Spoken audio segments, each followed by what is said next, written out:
Dito ay meron tayong naipon na 624.82 pesos. So dahil na puno ko na na-complete ko na yung level 10, subukan po natin na pindutin itong full withdrawal kung ano po talaga ang mangyari. So click po na. Disclaimer: the information provided by the speaker or presenter of this video or platform is for information purposes only and not to promote. All information is provided in good faith. However, we make no representation or warranty of any kind expressed or implied regarding the accuracy, legitimacy, adequacy, validity, reliability, availability, or completeness of this information.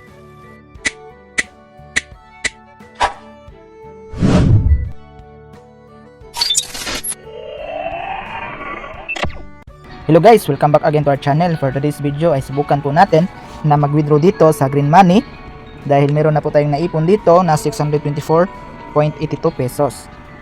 At hindi ko na lang po ituro sa inyo kung paano po natin ito laruin dahil meron na po akong isang tutorial kung paano po ito laruin at mag-withdraw dito sa Blue Diamond.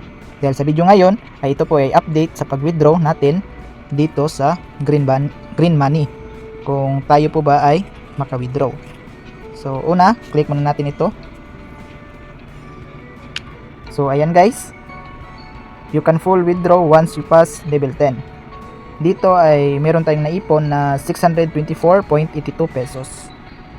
So dahil na puno ko na na-complete ko na yung level 10, subukan po natin na pindutin itong full withdrawal kung ano po talaga ang mangyari. So click po natin ang full withdrawal. So ayan guys, so makikita po natin dito. Ayan, tingnan po natin dito. Money withdraw. So because there are currently many people withdrawing their funds, you need to wait in line for the withdrawal review. Completing more levels will allow you to rank higher in the queue. So dito naka-input na po yung GCash number ko dito. So meron ding tinatawag dito na credited. So merong 113.28. Then dito meron ding unclaimed. So ang tawag po dito sa unclaimed kapag yung position po natin dito ay umabot po itong 100%, ay yung credited din dito ay maging 624.82. Dapat magkapantay ito dahil ito ay na-unclaim natin dahil hindi pa napuno yung percent or 100% dito. Ayan, makikita po natin dito pag magbabasa natin na complete more levels to improve your ranking. No, pero hindi po tayo naka 100% dito. Ayan, kaya hindi po natin ito ma-withdraw. Pero dito sa bandang baba po, ayan, makikita po natin dito sa bandang baba. Dito, you can apply to jump the queue once every 24 hours. If you successfully jump the queue, you can withdraw your full amount immediately. So bali po nito, mababasa po natin dito, use middles to withdraw. Ito po yung middles ko, nasa 640. So bali, pumili lang po tayo dito kung ano po yung i-complete natin. So dito sa itaas, dapat maglaro po tayo dito para makomplete natin ang 100 level. So kahit walang invites po tayo dito, ay pwede tayo maka-withdraw kung masipag po tayo maglaro. Pero dito naman sa bandang baba, ay related po ito sa pag-invites. So kung meron kayong makukuha na middles, ayan, makikita nyo sa baba, 75. So ito po yung mga requirements niya o need na itong kailangan para maka-withdraw tayo. Ayan, kung meron tayong middle na 600, pwede tayo maka-withdraw ng 500. So depende po sa middle. So ang middle po ay makukuha po natin ito galing po sa pag-invites. Dito po makikita natin sa invite. Ayan po. For each user you invite, you can earn up to 10k na diamond at itong middle. So meron namang mga rules dito.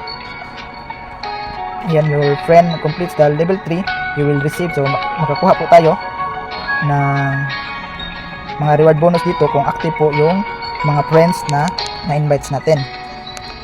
So dito guys sa bandang baba ay meron po tayong active na na-invite na nasa 206.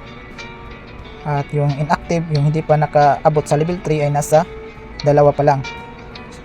So back tayo doon. So subukan natin na mag-withdraw ng 500 pesos. Yan, dahil meron po tayong 641 na middle at naabot na natin ito na requirements na 600 middle.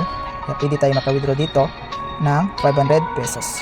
So click natin itong 500, then click natin itong fast withdrawal. So ayan po, withdrawal successful. Your transactions and funds are sent to the system. Your fiat account will receive the transfer within 3 working days. Please be patient, enjoy the games. Then click po natin ang confirm. Ayan, then katapos po, click po natin dito sa may note dito. So ayan po, middle withdraw, then waiting pa lang yung status. So maghintay pa tayo ng 1 to 3 working days bago natin ito ma-withdraw. So legit naman ito na application dahil meron na po tayong na-withdraw dito sa Diamond at waiting na din tayo sa isa pang withdrawal sa Diamond at sa Green Money ay waiting din tayo. So sure po ako na legit po ito na application, kaya kung gusto niyo itong subukan ay puntahan lang ninyo ang link sa description or comment section para ma-direct download niyo ito na application at sana meron kayo natutunan sa simple tutorial na ito. Okay, God bless! Visit us my YouTube channel, Juni Agatano, and click subscribe and notification bell to keep you updated on my videos. The videos I upload about personal blog and finance. Thank you so much and God bless.